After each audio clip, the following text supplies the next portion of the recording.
I mean, that was just all over the place. Yeah, no doubt. We got John McMullen joining now, waiting for the connection to get up. There he is. I got Johnny Mac now. We'll be joined now by John McMullen live from M&T Bank Stadium here on the JAKIB postgame show. Johnny Mac, welcome into the show, my friend. Birds get the win, their 8th straight victory. They moved to 10-2, a 24-19 victory over the Baltimore Ravens. Your first takeaways, John McMullen. Pretty impressive performance, especially defensively. And then the fourth quarter continues to be a strength for the Philadelphia Eagles, mainly in the run game and that 4-minute offense. You think about that, the drive that essentially won the game for them. There was one big third down conversion that Dallas got it, which was a big play. I don't want to take away from it. But then it was, I think, 14 yards, Saquon Barkley, 11 yards, Jalen Hurts, and then 25 yards for the touchdown. So it's like, and this is one of the more physical teams in the NFL, and the Eagles still wore them down in the fourth quarter. So it was pretty impressive from a defensive performance. Look, the passing game's still not there. It's tough to complain about things when you're winning 8 straight games. You're 10-2, 252 total yards. I don't know what the passing yards, like 118 or something like that. I mean, the passing game is still a problem, but, man, they just win football games. And this defense, look, I talked about it all week. The Ravens came into this game averaging 6.97 yards per play.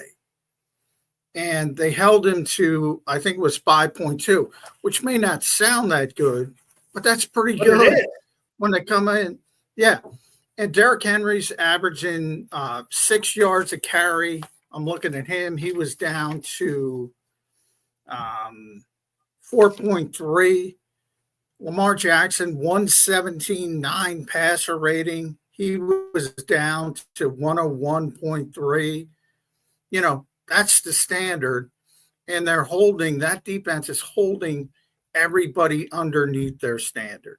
And remember, this game, they were down 9-0. Justin Tucker point, he really struggled for Baltimore. But,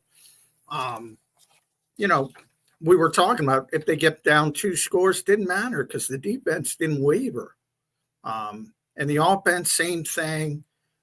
First 4 drive total of 22 yards, and then they got it started. And that's sort of it. It's stop and start with the offense, but the defense is pretty consistent. Yeah, no doubt. How about this, John? Yeah, John? I mean, at the end of the day, like you said, those numbers aren't really far off their season totals. I mean, special teams came down to where they lost 7 points, 2 field goals and an extra point there. And if you looked at the numbers, they ran 71 plays to 54 plays.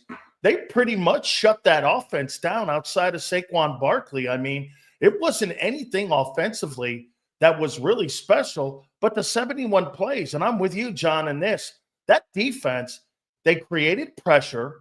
They were able to make plays, especially on third down, even though they hung around the 50% mark, did Baltimore in this game. But, I mean, if you look at the team numbers, John, I mean, they had total offense at 372 to 252. As I said, they had 71 plays to 54 plays, and they ran the ball for almost 170 yards at 166 at 5.2 a carry between Lamar and Henry. I mean, what really came down to it was the defense made plays on third down when they had to get them off the field. And special teams, in my opinion, played a factor for the Ravens. And some of the decision-making, John, that Lamar had, how many times did he throw into triple coverage? I mean, I thought his passing game was all over the place, and I got to hand it to Vic. I think that has a lot to do with Vic. He didn't have a great game. Cleaning him up.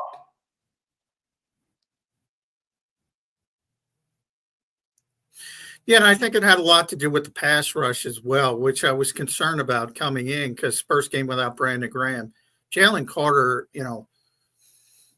we got in that discussion. Xander and I got in that discussion. Is A.J. Brown the best player on the Eagles? Is Saquon Barkley the best player? I'm starting to think Jalen Carter's the best player on the Eagles. Right? I mean, he's wrecking games. John, he was held. So I'm going to put him in the conversation. John, he was held every play. Yeah, I mean, he's just he's just dominating to a degree we haven't seen in a long time. And we talk about game records on defense, the most notable, guys, Myles Garrett, TJ Watt. Eagles haven't had that kind of player. They have that kind of player now.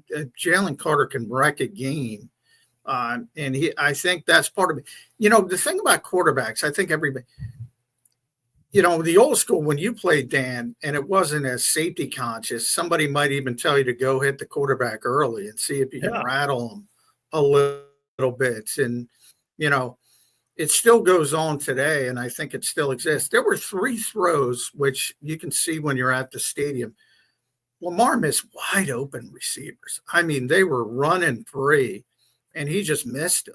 And I'm starting to think maybe, he got whacked a couple times early, and maybe he's feeling it, and maybe he's not feeling right, or he's a little bit hurried or whatever. So you never know how that affects a quarterback. I'll tell you, he was not himself today. And you have to give the Eagles defense a lot of credit. I think Bick's a part of it, giving them the different looks, as you said, making them throw in zone coverages and double coverages. And I think that pass rush is a big part of it as well, because when he held the ball, when he hesitated, that pass rush was right there. And there were a number of times when he didn't even have to hesitate, and Jalen Carter was all over him. John, I want you to do your best to diagnose for me, from your eyes, what is going on in the first quarter of games. Because if we remove first quarters from this season, this might be one of the most historic football teams of all time with the way they play. And, you brought up the defense and how much they are. There was 2 opportunities for the Ravens to blow that game open in the first quarter with 4 straight punts by the Eagles offense. And the Ravens were up 9. They could have went up 16. They could have went up even by 20 if they capitalized on all of those possessions. The defense held strong, and then the second quarter came, and all right, the Eagles offense remembered how to get going again, and just like that, they went on their way. What is going on in that first quarter, John? Why can't they figure it out?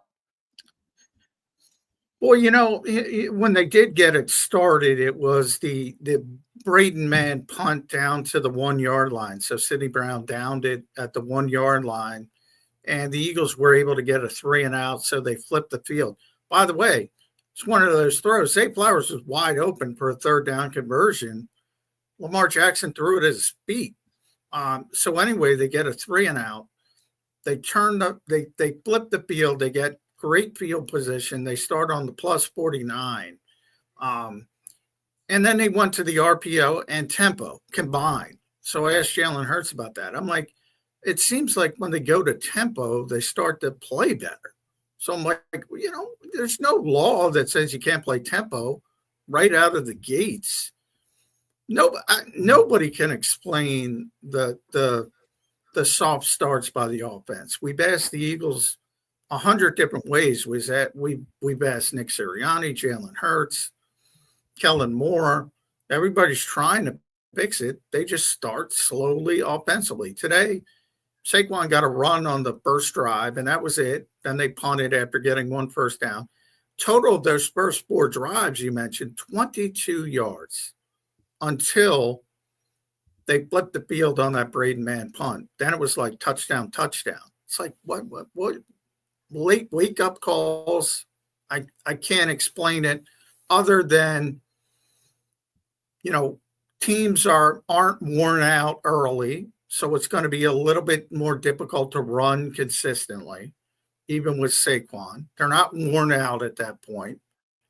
And the passing game we've talked about is not consistent. It's clunky. It's a word we always use. Sometimes it's there, sometimes it isn't. So until you start to wear on people with that run game, which you really can't do in the first quarter, I think they have trouble starting.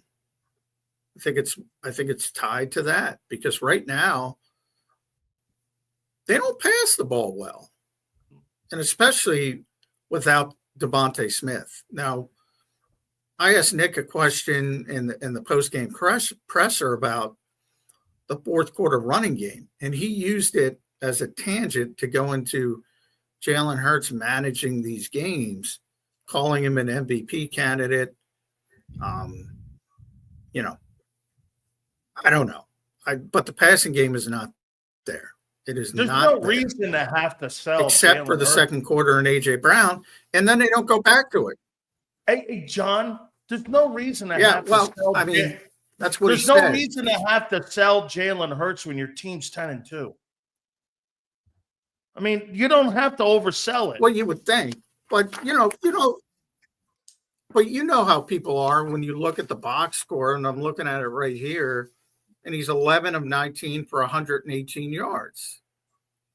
I mean, people are going to shit on that. People who only look at this and don't watch the game are going to shit on that. So I kind of understand why he's doing it, because there's so many other things about Jalen Hurts, like that third down conversion to Dallas Goedert, in between the 14-yard run by Saquon and the 25-yard touchdown run was an 11-yard Jalen Hurts keeper. That was a big part. I always talk about his relentlessness, but you know how many people just look at stats, and that's all they look at. And they look at a quarterback who throws for 118 yards and think, oh, he had a shitty game. He really didn't have a shitty game. No. They were limited. They were limited without Devontae Smith. And they're at this stage, they have scaled back to being a run-first team. And I keep saying, at some point, they're going to have to win a football game throwing the football, because I believe that. But, I mean, we're running out of time. And I don't see where it's going to happen in the regular season. I mean, who's going to make him throw the football in the regular season with who's left on the schedule? No, John, the season is running out, but you're going to be running into the good teams here real soon. And I'm not saying Baltimore's not. I'm not saying that. The playoffs, though, Sills, is what you're I'm not saying that, though, but by the end of the year, you're most likely going to have the 30th ranked offensive passing game in the league and the number one running attack in the league. And with that kind of unbalance, when you get into the postseason, are you going to be able to win a Super Bowl with that? Is going to be the number one question, because I've never heard that before. Yeah. I mean, well, the defense is a part of it as well. It is. The defense has been better than the offense, which, I would have never predicted that, but it's pretty consistent. And, as I said, I don't know why, maybe it's clicking for Jalen Carter, but he has turned the corner from being a really talented player to being a dominant player. Somebody would show flashes from somebody who's wrecking games. And I think that's a big step forward. Zach Bond is one of the great stories in the NFL this year, making plays again all over the place. Slay's not playing. Isaiah Rodgers had a good game. And tackling. He tackled Lamar Jackson. He tackled Derrick Henry in the open field. Cooper DeJean tackling Derrick Henry. Tristan McCullum's got to come in for Reed Blankenship, who got a concussion. He should have had an interception. CJ was making fun of him and said, we'll have it a bucket Sunday. Catch the buck and ball is what CJ said. He would have had an interception. It's the defense has been off the charts, and it keeps getting better and better. John, you talk about that defense, and then you add in Saquon Barkley. Well, those are the two reasons that I'm feeling okay about the passing game right now, because when you have a defense that's playing that good and stopping teams, and you have a closer like Saquon Barkley, perhaps you can make up for a little bit of a lesser in the passing game. Cilio, on the other hand, doesn't believe we can win the Super Bowl without the passing game. Where do you fall on that spectrum right now? And is that changing where you are on that spectrum? Well, it's changing a little bit, but I don't think you can win a Super Bowl throwing for 118 yards.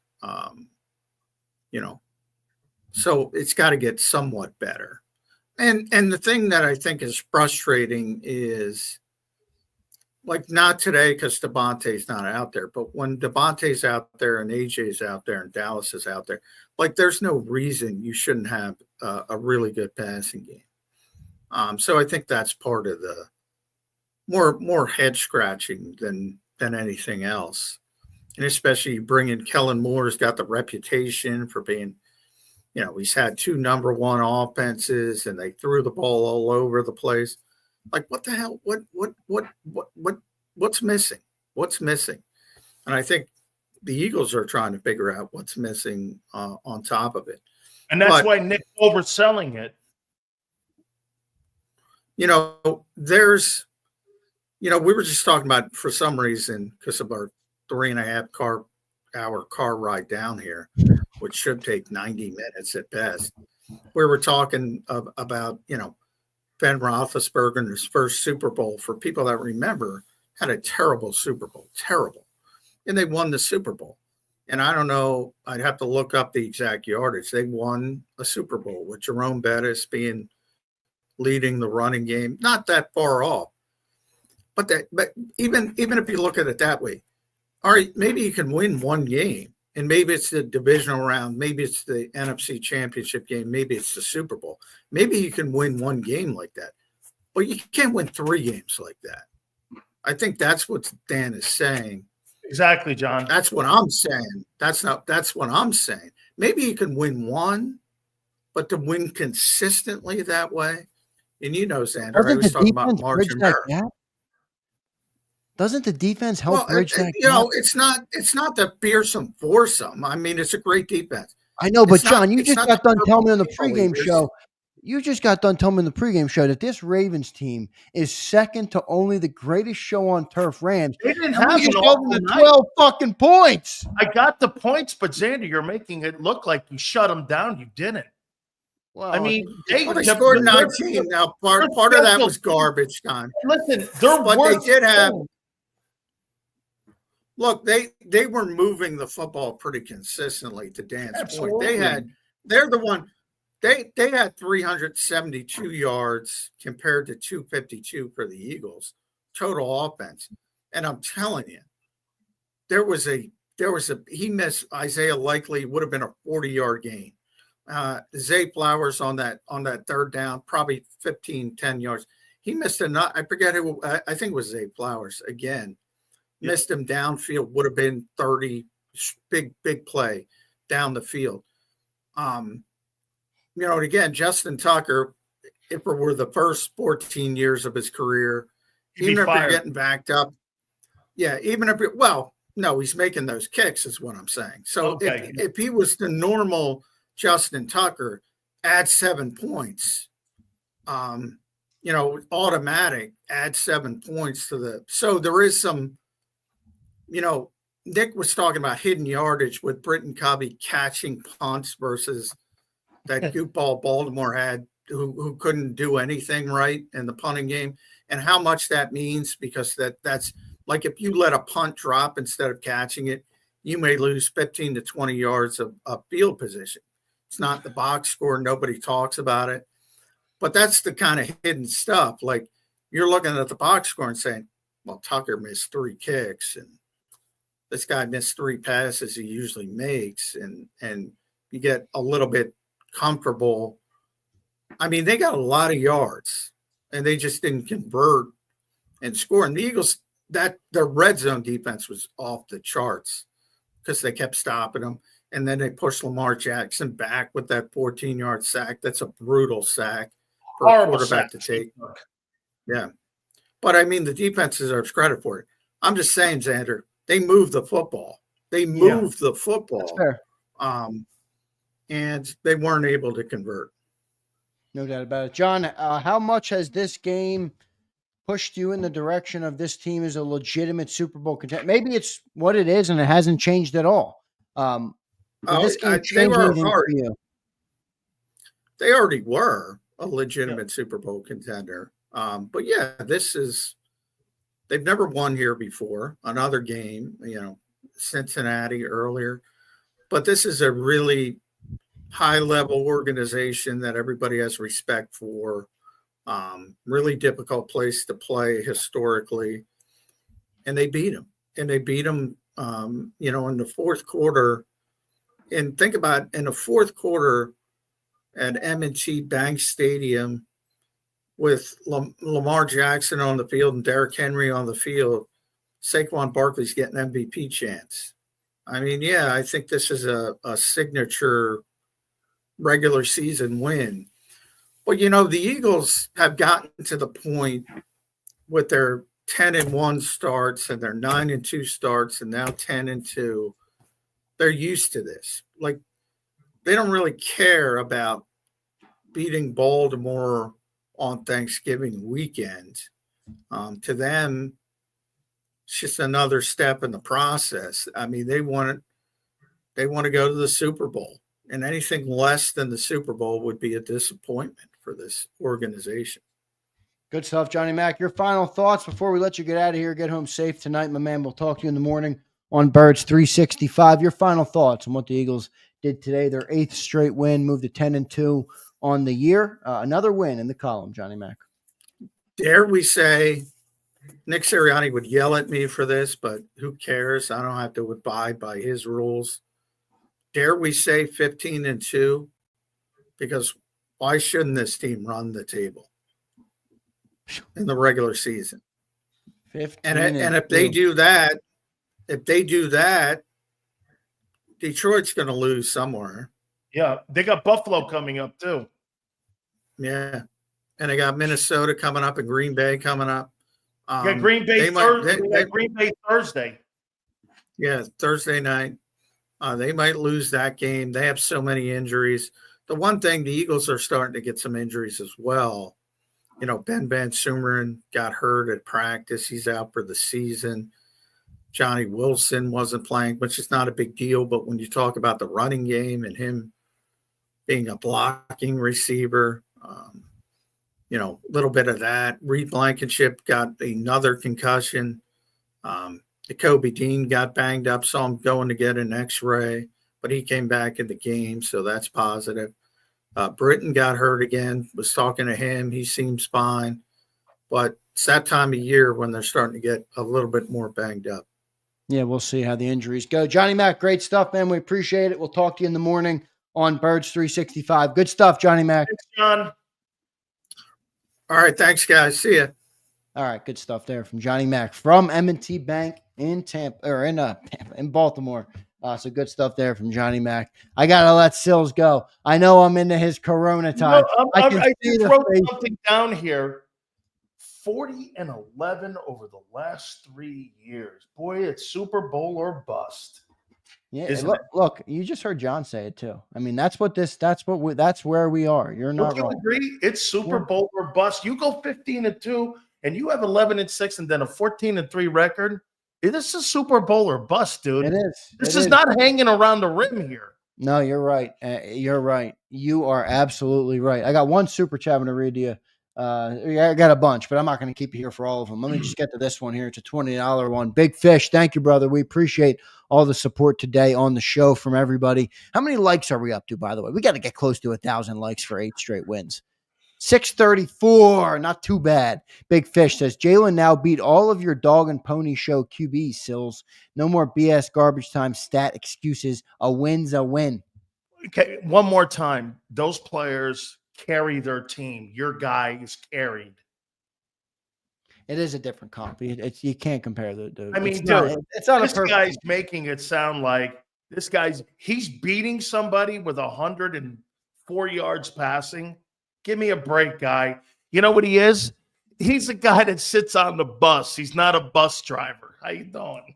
What'd you call him? You called him a mailman? Was it a mailman? Yeah, he's a mailman. Yeah, somebody commented. One of our great viewers on Jacob said, "Hey, I'm a UPS driver. I'm a USPS driver." That's what he is. He's a UPS Why is Sills coming for me? I'm like, I didn't need this guy should work at Amazon. They're on strike now. They need people delivering Christmas packages. Oh my God. All right, Sills, your final thoughts, man. 8 straight, moved to 10-2. I thought the way you started it was good. Your final thoughts on this post-game show. Great win. The defense is really good. And get this, the coordinator is as good as it gets, Sander. Hey, dude, if you're the Miami Dolphins, you fired that guy? Really? You fired Vic Fangio, or you wanted him out of there so that, I mean, holy cow. Saquon, hey, couple things too, man. Barkley, AJ, the defense. I mean, Kellen Moore figuring it out. Got to tell you, it's the best win in 2 years. It's the best win in 2 years, man. In Baltimore, too. Really? You're going that over the game in Buffalo last year and multiple overtime? It's Buffalo at home. Yeah. This is better than that win. Yes, this is better than that win. Okay. That's a big win there. Big Sills. Good stuff, man. We'll talk to you tomorrow morning. Or not tomorrow morning. Yes, we will. And boy, I got something for you tomorrow, 2 to 6. By the way, 118 passing yards isn't enough. You have got a great running back, man. Holy cow, and a great defense. The National Football Show tomorrow. It's a must listen and view. We will see you then. Xander, all kidding aside, that's a really great win. It's a super win. It's a super win, and everybody in Philadelphia should be really getting excited about this football team around the holidays, because I'll tell you what, they just may deliver. 40-11, they better deliver. Did you don't everybody, before we let the Grinch go, don't let the Grinch steal Christmas, okay? Oh, no. Big Sil, we're going to be 12-2. I won't be stealing. And Sills will be crying and telling you why your team sucks and all. Don't let the Grinch steal Christmas. The only person that will steal the Super Bowl Christmas present will be the head coach on the sidelines. How you doing? You mean the guy with the Hall of Fame resume through his first 3 years? Hall of Fame resume. Oh, yeah, okay. Yeah. That's what I see with him. Yeah, top 5 in NFL history in winning percentage. And by the way, that got better today. Well, now he's a Hall of Fame coach. I said trajectory. Trajectory. Trajectory. Okay, Elon. Okay, brother. I'll talk to you tomorrow. All right, man? I'll catch you tomorrow. Xander, great stuff, man. I appreciate everybody. We'll catch you 2 to 6 tomorrow on the National Football Show. All right, good stuff from Big Sills. Thanks, Sills, for checking in. Good stuff from Johnny Mack, who also checked in. The two great people who make up Jacob, me, Dan Cilio, and Johnny Mack. Love them both. Don't agree with them. I thought John was good today. Sills, is Sills a little grumpy, guys? Am I smelling a little bit of grump on Big Sills right now? Aunt Betty, if you're listening, maybe you can tell Sills I'm sensing some grumpiness. Does that have anything to do with the 8-game win streak for the Philadelphia Eagles? Maybe it does. Maybe it's Brian Pumper who's making him a little bit grumpy. I don't know. I'm sensing a little bit of grumpiness. Maybe I'm off base on that. I'm not sure. Good stuff from Big Sills and Johnny Mack today. Everybody, that's a big win. That's a big win. I don't care what is said about passing yards. I don't care what is said about this or that. That is a good win. You go into Baltimore in December and you knock off Lamar Jackson and Derrick Henry and the Ravens in a physical football game. You know what keeps becoming more and more prominent to me about when I watch this team, when I think about this team, is they're just more physical than teams for longer. Baltimore came out. They were good. They matched the physicality. They were there for the first couple of drives. You get into that second quarter, they slipped off a little bit. You get into that second half. They can't hang with the physicality of the Philadelphia Eagles. The Eagles right now are built to do it for 4 straight quarters. Every other team has not been able to match that. It'll be interesting to see how that plays out late in the year. Here, I want to thank everybody for being here. I'm going to get to all Super Chats coming up after the break. J.H., Schmidt Degler, Brian Fleming's in here, Tyler, Anthony Wilson, Fly Parks. We appreciate everybody for all the Super Chats. I'm going to get to all of them coming up after the break. When I do that, I will do that, and then we'll talk to the post-game show. We will bring on a couple of the great people of JAKIB Nation here on the post-game show and get their takeaway from the game. So looking forward to doing that. Don't let the Grinch steal Christmas. Stay tuned, everybody. I'll be back in 3 minutes for the post-game show coming up next. Ignite your nights with